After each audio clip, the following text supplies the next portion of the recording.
Thank you, everybody, for tuning in to today's Madison Network On Demand webinar. I'm really excited today to feature JMU alumna Anna Fitzgibbon and her presentation, Getting Engaged, Unlocking the Pathways to Professional Fulfillment and Impact. Anna is a diehard advocate for experiential immersive learning. After her graduation from JMU in 2006, Anna worked, volunteered, and traveled through over 25 countries in 5 years, specializing in outdoor education, adventure tourism, and classroom education. Following her return to Baltimore, Anna began a career in higher education at Johns Hopkins University, where she worked for 5 years while earning her MBA from the JHU Carey Business School.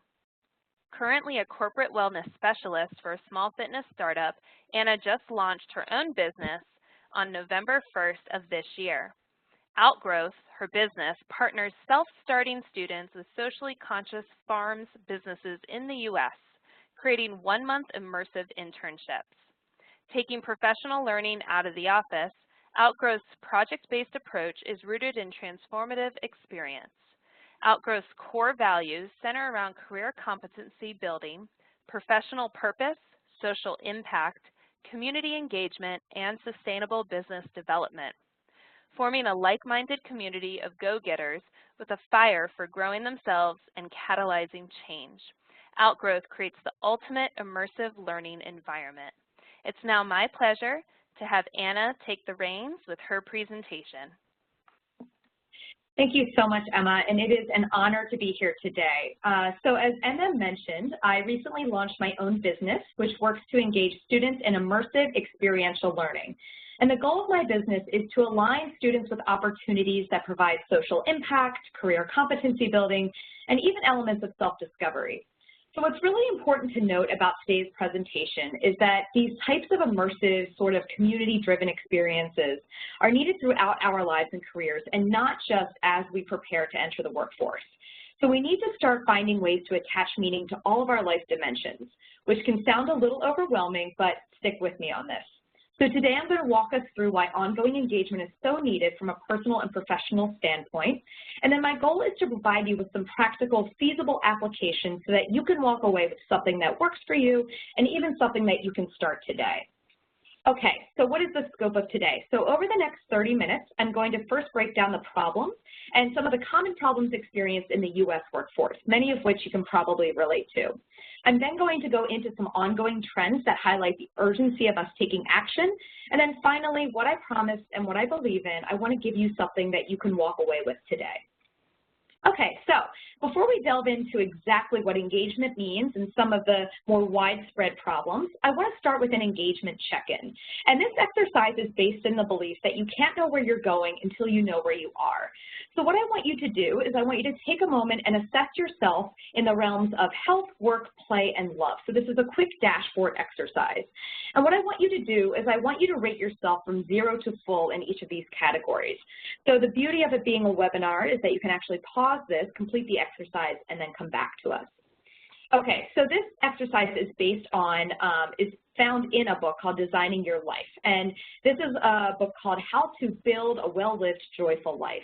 It was written by Bill Burnett and Dave Evans, who are Silicon Valley innovators and Stanford University design educators. And what they did was they applied the iterative design thinking process, which is usually reserved for new product development, and they applied those principles to this idea of building your way forward through life. Okay, so let's look at the problem. So engagement is a bit of a buzzword these days, so let's break down what that means. So engagement can be defined as emotional, behavioral, and functional commitment. So this is commitment to your hobbies, to your family, to your career, to basically anything that's important to you. And when we look at the numbers, it's pretty staggering. So 71% of people in the U.S. workforce are currently not engaged at work. In a study that was conducted this past year on satisfaction versus engagement, they differentiated engagement by tying it more closely to this idea of working with your heart and contributing and giving yourself fully to the organizations and people with whom you're involved. The Gallup Business Journal actually reported that the frequency of interaction, self-commitment, and emotional connection are the major measures of engagement. When we also look at this statistic, less than 40% of people are thriving in any one aspect of well-being. And when we talk about well-being, well-being can be broken down into various dimensions as defined by the Gallup Business Journal. And so well-being includes purposeful life, active community, strong social ties, and financial stability. So it's pretty staggering to note that less than 40% are thriving in any one aspect of those dimensions. So the reality is that in addition to being less than an ideal way to live, this lack of engagement comes at a major cost, and that's a cost to organizations, to employees, and to us as people. So when we look at organizations, according to a study conducted by Dale Carnegie, which examined 1,500 employees, they found that $11 billion is lost annually due to employee turnover. Additionally, companies with engaged employees outperform others by up to 202%. So when we look at it this way, the lack of employee engagement is directly tied to the bottom line. Now, for the purpose of this presentation, we're going to focus on those bottom two. We're going to focus on the trends that impact us at the individual level, both as employees and as people. So let's look at the employee, from the employee standpoint. So when we as employees are engaged, we exhibit traits of confidence, empowerment, and enthusiasm. So this may sound a bit obvious, but we have to start to break down the consequences of this. So this means we are more likely to inspire, to lead, and to stand out when we're engaged. And if we look at this from a career growth and kind of career potential standpoint, engagement is going to be a key factor in determining our skill development, our experience, and then down the line, our competitive edge. And this makes sense because after all, if we're engaged, we're going to naturally invest more of ourselves. In fact, the McKinsey Global Institute reported that engaged employees are 27% more likely to report excellent performance.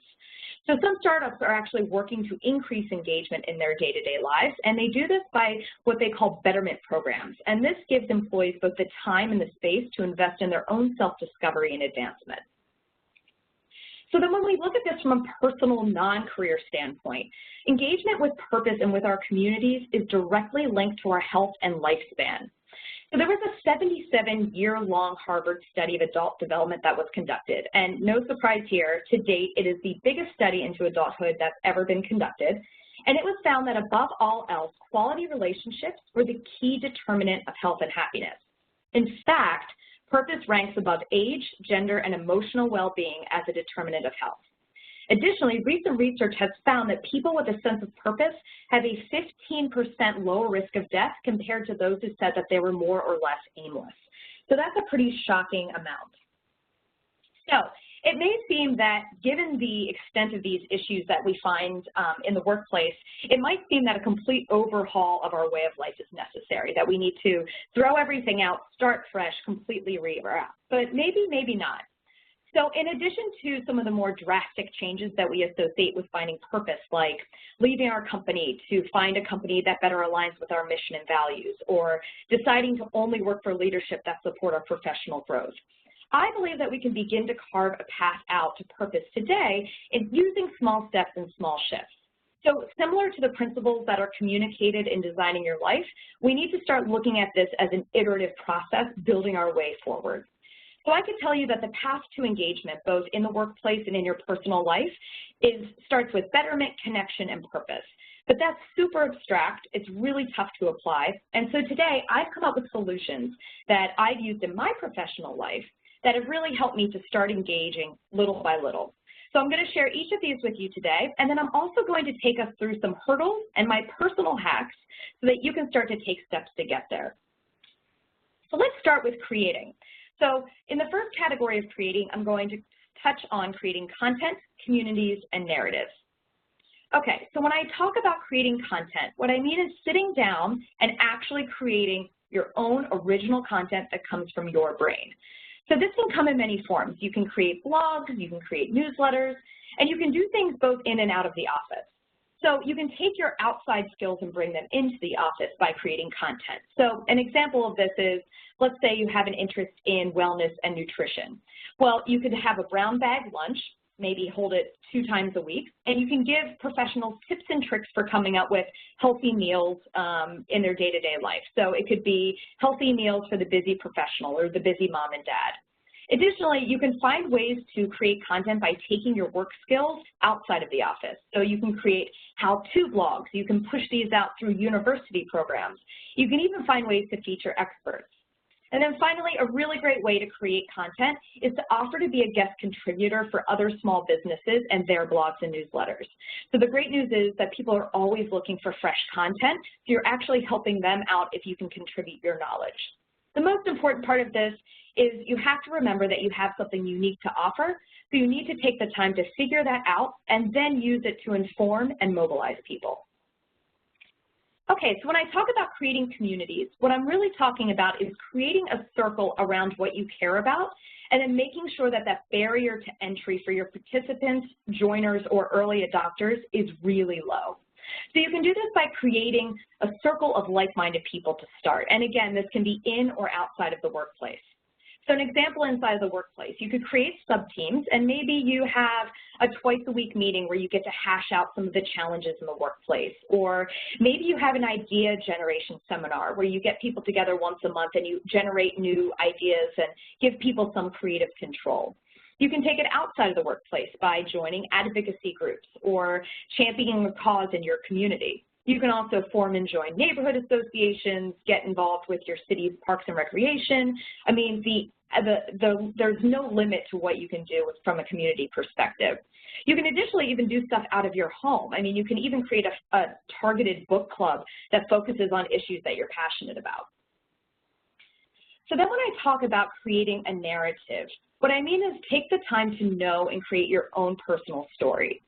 So one of the best lessons that I ever learned when I was making a career or life change was to begin to weave a narrative around my skills and experience. So by nature, I am a classic jack of all trades, and if I'm not careful, that can come off as very unfocused.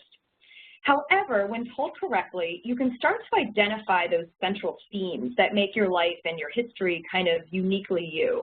And when you're able to do this, this is a really powerful tool. So once you're able to formalize your own personal pitch, so to speak, not only can you learn a bit more about your own life patterns and your strengths, but you're also able to start correctly identifying your value and your offering to the world. And once you have that, you have your framework to create what people want to see and what people want to know. So this is almost a really great prerequisite for creating that content that I discussed. Okay. Okay, moving on. So the biggest hurdle that we tend to have when creating anything is time. And when I talk about time, I'm not just talking about the hours in the day. I'm talking about the time that you have to be creatively charged. So how do we overcome this? Well, my favorite hack comes from a book called Manage Your Day-to-Day, and that's a short title. And you can, of course, email me, and I can give you the extended title version. But this book has page after page of solutions for how to, as a creative or non-creative professional, fit in that time during the day to be creative. And there are, I mean, hundreds of recommendations, but I'm going to highlight my 3 favorite ones. The first is to find a routine where you're being creative at the exact same time every day. So let's say you typically wake up at 6, set your alarm 30 minutes earlier, wake up 30 minutes before you usually do just to have that content creation time. Similar to this, they say to find a time where you are the most creatively charged. So they point to an example that a lot of us tend to wake up in the mornings, and if we're morning people, we are answering our emails, we're kind of emptying our inboxes, and that's a total waste of our energy because we need to be reserving the highest level of energy for those creative endeavors. The third really, really great recommendation that they have is to separate your space. So the space where you work, where you pay bills, where you answer emails should never be the space where you create. So that will help to boost your mental and emotional energy as well. Okay, so now moving on to sharing. So when I talk about sharing, I mean mentoring, speaking, and creating workshops. Okay, so let's start with mentoring. So a key part of what makes us feel fulfilled is our feeling of value, and nothing makes us feel more valuable than when we're able to share our strengths with others. So in mentoring, I want you to try and find someone to mentor. And doing this in the office is a really great entry point, but you can also look outside of the office. So for instance, nonprofits are a great place to work. Youth centers, you can mentor children. Small business associations are always looking for volunteer advisors. And especially if you're an accountant or a lawyer, You can head to incubators and different startup places where you can help to build a small business. So it's really gratifying. Then I'm talking about speaking. So mentorship is, that one-on-one relationship. When I talk about speaking, I really mean sharing some of that content to a wider audience and helping to grow future leaders. So you can actually take that content that you completed in step 1 and start to push it out through different networks. So a really great place to start is universities and student organizations. So universities and student organizations are not only looking for content, but a lot of the meetings they hold, they're looking for guest speakers and ways to boost the programming. So that's a really great place to showcase your knowledge.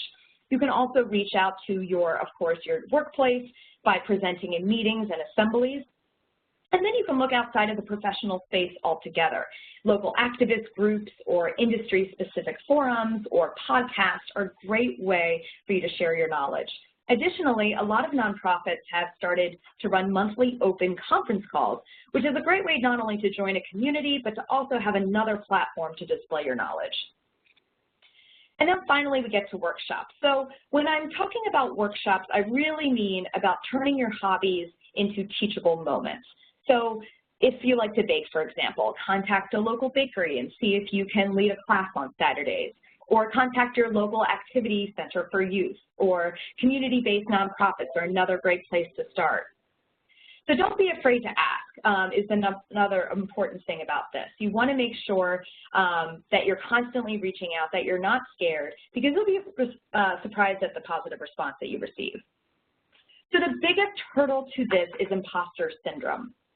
And if you don't know what this is, the Harvard Business Review refers to imposter syndrome as a collection of feelings of inadequacy that persist despite evident success.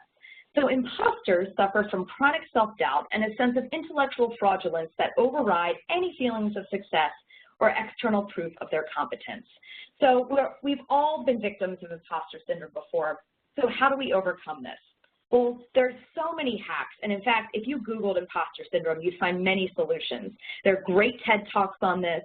There's even a really wonderful book geared towards women called The Secret Sauce of Successful Women: Why Capable People Suffer from Imposter Syndrome and How to Thrive in Spite of It. But my personal hack is actually nothing that I read. It's something that somebody years ago told me, and it stuck with me. It's called acting as if, or it's also called faking until you make it. So the basic idea is, let's take an example from the presentation. If you wanted to start a blog and you just weren't sure that you had meaningful content or that people would really want to read what you had to write, a really great way to overcome this is to go into the situation pretending that you are the most successful blogger that's ever existed. Now, while this can seem a little bit ridiculous, the important part of this is that it overcomes the biggest hurdle, and that's courage. So once you're able to trick yourself into gaining that courage will naturally breed confidence, which will then lead to competence. So just getting over that initial hurdle is really all you need. So our third category is connecting. So when I talk about connecting, I want to talk about networking, volunteering, and joining a movement. Okay, so to start, in connecting, I want to touch on networking because a lot of times we see networking as a tool that we use when we're either looking to branch out into another industry or we have a need or we're job hunting. But I would encourage everybody to find a way to network at least once a month, even if you don't have a need for anything. And so this might be a little scary, but if you look into it, your city or town should have some local networking events. There are plenty of things after work. A lot of tech startups have industry-specific events.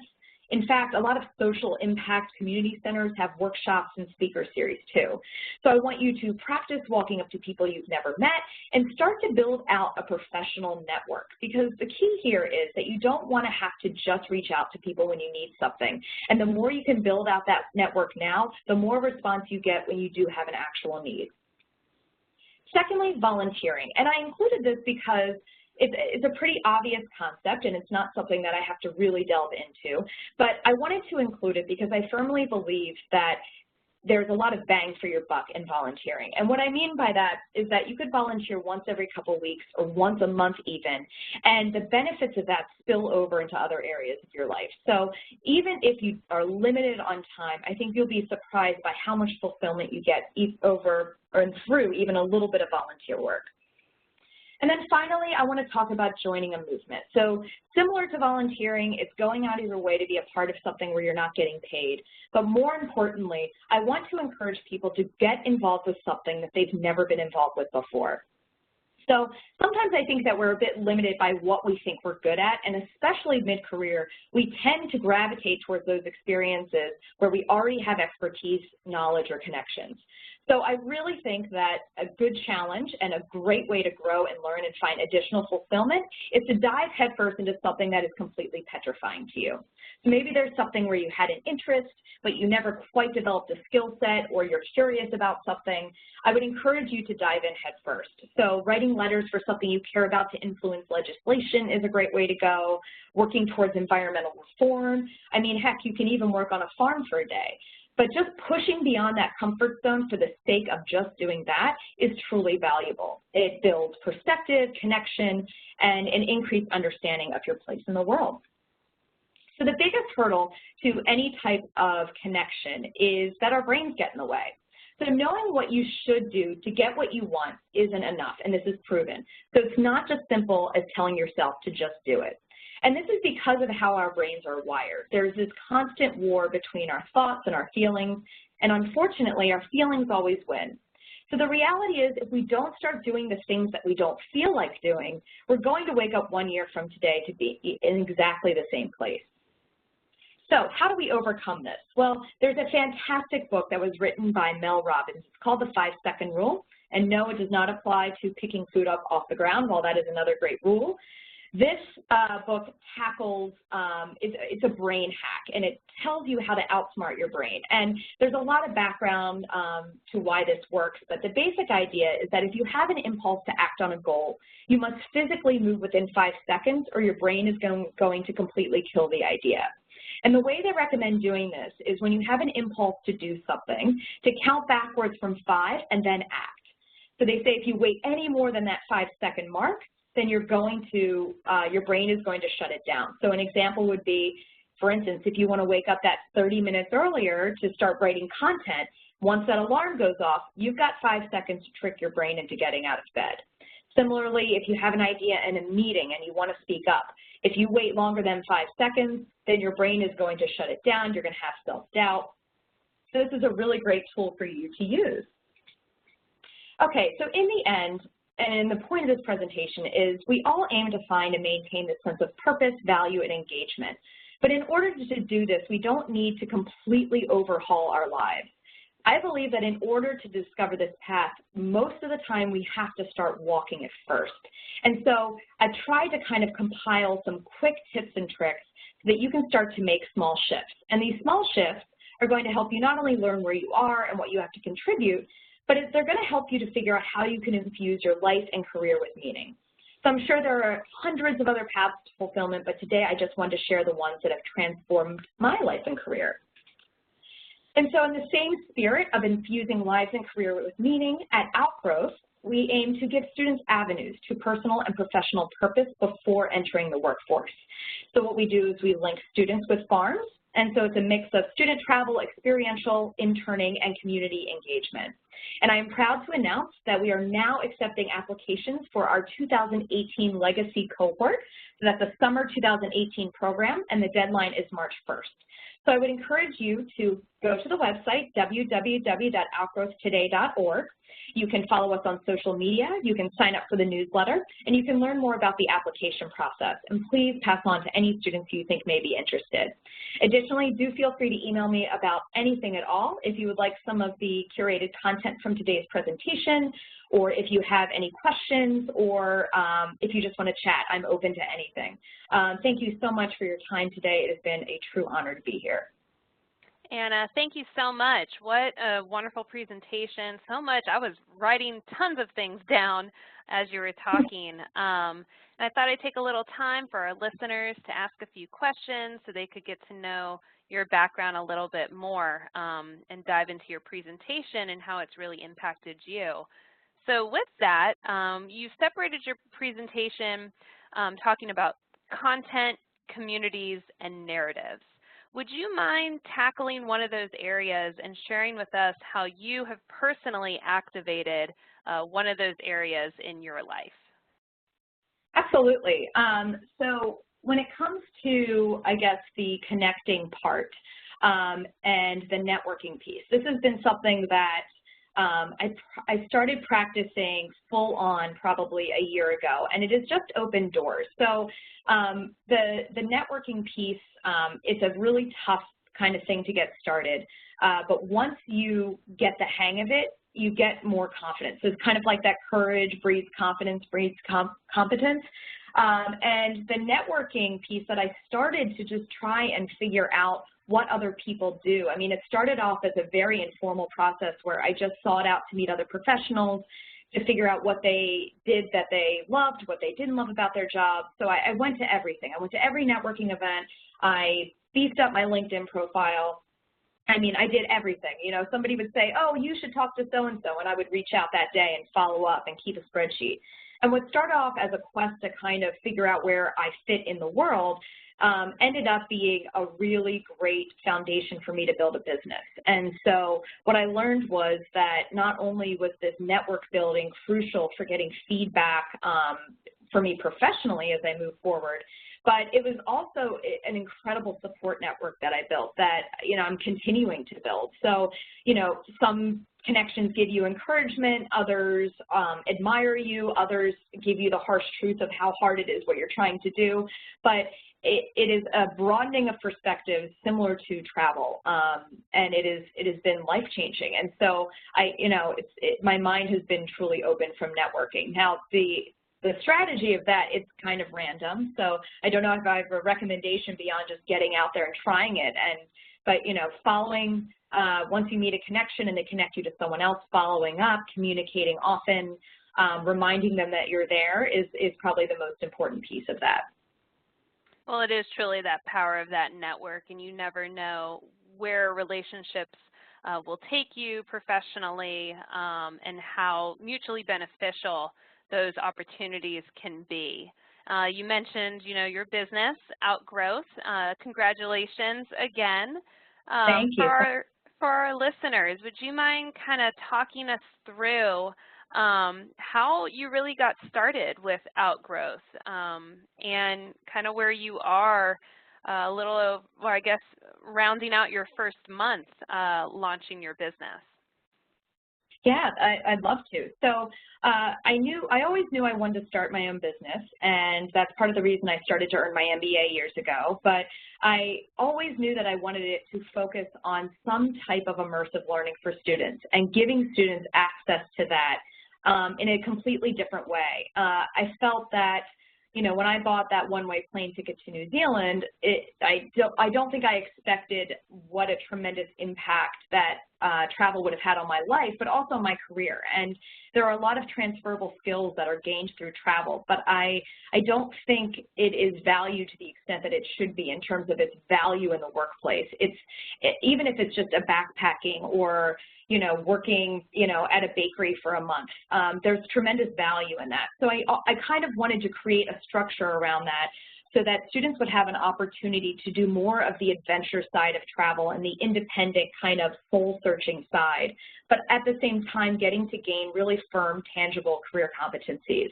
So as I developed this, and, you know, as I've been going through my MBA program, I've really developed a love for small business and supporting sustainable business. So I thought, is there a way to kind of combine these two worlds and these two needs? You know, small businesses, especially on the agriculture side, are growing but need support, and especially business support. So farmers in particular spend so much of their time harvesting that they just don't have the time or the resources or the manpower to devote to marketing or posting on Instagram or even developing partnerships in the community. I mean, just by virtue of the fact that they're miles away from the closest town most times. So I thought, you know, this is a really tremendous opportunity to combine two emerging needs, the need to help small business and specifically agriculture-based business, and then the need to give students tangible experience that is connected to purpose, which is so lacking. You know, students today can volunteer and do an alternative spring break. They can travel abroad for a semester, or they can get serious and get a job. And there's really no link between all of those things. So I think that in order to find fulfillment, we need to start creating a greater, stronger tie between those things, that people don't see volunteer work or outreach as something that you don't get paid for and something that you kind of put on the back burner when you get serious with a real job. So I wanted to create that opportunity for students to see that you can have it all. You just have to put in a little bit of work in the beginning stages. Absolutely. And again, for our listeners, to learn more about Anna's company, please visit her site at outgrowthtoday.org, as well as following her on social media. I wanted to end with a question. Being a JMU alum, go Dukes, I wanted to just kind of hear your thoughts on how you've continued to activate your Madison network, staying engaged with the university or with fellow Dukes, whether that's alumni, faculty, parents, friends, volunteers of kind of the JMU spirit and community. You know what's so amazing? JMU has always been just this beam of light in my life. When I think back to those 4 years and the friends that I gained that I'm still in touch with from my freshman year, I mean, it was so instrumental in my education and in my development. And what's really tremendous about it is that when I look at the circle of people around me, even the people that I just recently reconnected with through starting this business, the overwhelming number of people are Dukes. I mean, there's even one person that I met who I had never known at JMU, but we got connected through higher education through me starting this business, and now she's one of my biggest supporters. So it's been unbelievable to kind of circle back to a lot of people and meet new Dukes for the first time, but realize that within my circle of the most innovative, entrepreneurial, cutting-edge professionals that I want to have on my team, I would say over 50% are Dukes. And I think that's pretty telling, considering it's been a good 11, how many years since I graduated, and I've met a lot of people, but there's something really, really special about the spirit of the people who come from JMU and their zest for life and their desire to do good in the world. And it's inspirational. So not only have they helped to propel my career, but they've also just been an incredible network of support. I couldn't agree with you more, Anna. Well, again, I want to thank you so much, Anna, for sharing your wisdom and telling us more about your experiences post-JMU and what you're doing now with your new business and interacting with students and hopefully some of our JMU students as well, in providing them an opportunity to find that fulfillment through the experiential learning and interning and community engagement. Again, you can visit Anna at outgrowthtoday.org. Her email is also listed below, and following her on social media. I want to thank all of our listeners again for tuning in to today's Madison Network On Demand webinar. It's brought to you by the JMU Alumni Association. Thank you for activating your Madison network today through connection, conversation, and engagement with one another and JMU. As always, go Dukes.